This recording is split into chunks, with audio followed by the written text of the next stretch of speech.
एहि छात्रा अद्य वयं नवमकक्षायाः एकादशपाठः पर्यावरणं पठिष्यामः। प्रस्तुत पाठ्यांश पर्यावरण को ध्यान में रखकर लिखा गया एक लघु निबंध है। वर्तमान युग में प्रदूषित वातावरण मानव जीवन के लिए भयंकर अभिशाप बन गया है। नदियों का जल कलुषित हो रहा है, वन वृक्षों से रहित हो रहे हैं, मिट्टी का कटाव बढ़ने से बाढ़ की समस्याएं बढ़ती जा रही हैं। कल कारखानों और वाहनों के धुएं से वायु विषैली हो रही है। वन्य प्राणियों की जातियां भी नष्ट हो रही हैं। वैज्ञानिकों के अनुसार वृक्षों एवं वनस्पतियों के अभाव में मनुष्यों के लिए जीवित रहना असंभव प्रतीत होता है। पत्र, पुष्प, फल, काष्ठ, छाया एवं औषधि प्रदान करने वाले पादपों एवं वृक्षों की उपयोगिता वर्तमान समय में पूर्वापेक्षा अधिक है। ऐसी परिस्थिति में हमारा कर्तव्य है कि हम पर्यावरण के संरक्षणार्थ उपाय करें। वृक्षों के रोपण, नदी जल की स्वच्छता, ऊर्जा के संरक्षण, वापी, कूप, तड़ाग, उद्यान आदि के निर्माण और उनको स्वच्छ रखने में प्रयत्नशील हो ताकि जीवन सुखमय एवं उपद्रव रहित हो सके। प्रकृति समेषां प्राणिनां संरक्षणाय यतते। प्रकृति सभी प्राणियों के संरक्षण के लिए प्रयास करती है। यम सर्वान् पुष्णाति विविधे प्रकारे तर्पयति च सुख साधने। यह अनेक प्रकार से सभी को पुष्ट करती है और सुख साधनों से तृप्त करती है।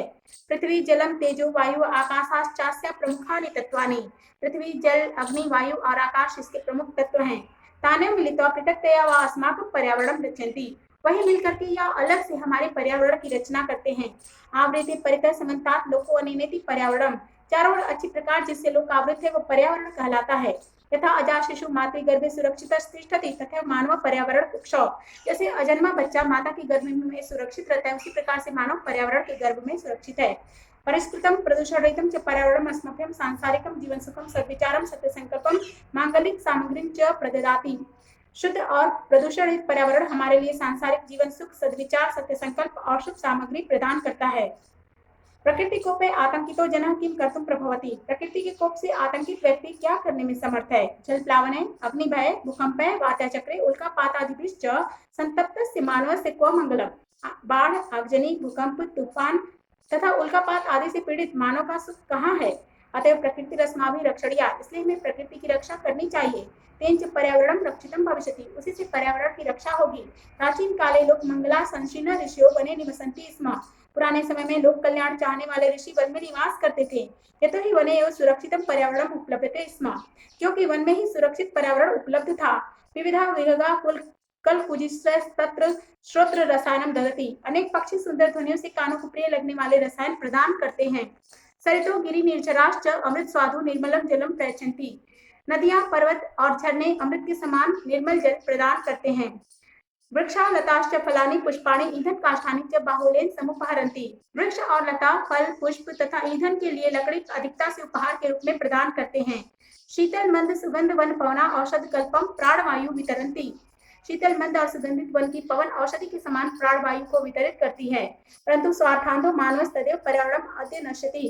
परंतु स्वार्थ में अंधा मानव उसी प्रकार से आज पर्यावरण का नाश कर रहा है। स्वल्प लाभाय जना बहुमूल्यानि वस्तूनि नाशयन्ति। थोड़े से लाभ के लिए लोग बहुमूल्य वस्तुओं का नाश कर रहे हैं। यंत्रागाराणाम विषाक्तम जलम नद्याम निपात्यते येन मत्स्यादीनाम जलचराणाम च क्षणेनैव नाशो जायते। कारखानों का जहरीला जल नदियों में गिराया जा रहा है, जिससे मछली आदि जल में रहने वाले जीवों का पल भर में ही नाश होता है। नदी जलोपि तत्सर्वथा अपेयम जायते। नदी का जल भी सर्वथा पीने योग्य नहीं रहता है। वन वृक्षा निर्विवेकम छिद्यन्ति व्यापार वर्धनाय येन वृष्टि प्रवर्धते। वन पशवश्च शरणरहिता ग्रामेषु उपद्रवं विदधति। वन के वृक्ष भी विवेक रहित होकर के काटे जा रहे हैं व्यापार बढ़ाने के लिए, जिससे बारिश का अभाव हो जाता है, और वन के पशु शरण रहित होकर के गांव में उपद्रव मचा रहे हैं। शुद्ध वायु रूपी वृक्ष कर्तनात् संकटापन्नो जातो। शुद्ध वायु भी वृक्ष के काटने से संकट में आ गई है।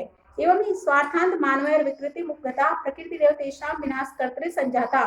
इस प्रकार स्वार्थ में अंधे मानव से विकार को प्राप्त प्रकृति ही उनका विनाश करने वाली हो गई है। पर्यावरण विकृति मुक्ते चाहते विविधा रोगा भीषण समस्याश्च। पर्यावरण के विकार को प्राप्त हो जाने पर अनेक रोग और भीषण समस्याएं होती हैं। तत्सर्वम् इदानीं चिंतनीयं प्रतिभाति। अतः यह सब चिंतन के योग्य है। धर्मो रक्षति रक्षित इत्यार्थ वचनम। जो धर्म की रक्षा करता है, धर्म उसकी रक्षा करते हैं, ऐसा ऋषियों का वचन है। पर्यावरण रक्षणम अपि धर्मस्य अंगम इति ऋषय प्रतिपादितवन्तः। पर्यावरण की रक्षा भी धर्म का ही अंग है, ऐसा ऋषियों ने बताया है। तथैव वापि कूप तड़ागादि निर्माण देवायतन विश्राम गृहादि पंच स्थान पंच धर्म सिद्धे स्रोतरूपेणांगीकृतम्। अतः तब से ही बावड़ी, कुआं और तालाब आदि का निर्माण तथा मंदिर व विश्राम गृह आदि की स्थापना को धर्म की सिद्धि के स्रोत के रूप में स्वीकार किया गया है। कुकुर, शुकर, सर्प, नकुल आदि स्थलचरा, मत्स्य, कच्छप, मगर प्रभृतियो जलचरश्चापि रक्षणीया यतस्ते स्थलमलापनोदिनो जलमलापहारश्च। कुत्ता, सुअर, सांप व नेवला आदि स्थलचरों तथा मछली, कछुआ और मगरमच्छ आदि जलचरों की भी रक्षा करनी चाहिए, क्योंकि वे भूमि के मल को तथा जल के मल को दूर करने वाले हैं। प्रकृति रक्षैव संभवति लोक रक्षेति न संशय। प्रकृति की रक्षा से ही लोक की रक्षा होती है, इसमें संदेह नहीं है। शब्दार्थः पुष्णाति पोषणम करोति, पुष्ट करता है। अजातः शिशुः अनुत्पन्न जातक अजन्मा शिशु। कुक्षौ गर्भे, गर्भ में। जल प्लावन है, जलौघ बाढ़ से। मात्या चक्र है, वात चक्र आदि बवंडर। लोक मंगला शंसिना, समाज कल्याण कामा, जनता के कल्याण को चाहने वाले। श्रोत्र रसायनम, कड़ामृतम, कान को अच्छा लगने वाला। गिरि निर्जरा, पर्वतानाम प्रपाता, पहाड़ों से निकलने वाले झरने। यंत्रागाराणाम, यंत्रालयानाम, कारखानों के। अपेयम पातुम अयोग्यम, न पीने योग्य। वृक्ष कर्तना, वृक्षाणाम उच्छेदा, पेड़ों के काटने से। देवायतनम, देवालय, मंदिरम, मंदिर। स्थल मलापनोदिना, भूमि मलापसारण, भूमि की गंदगी को दूर करने वाले। इसका अभ्यास इसके बाद करते हैं।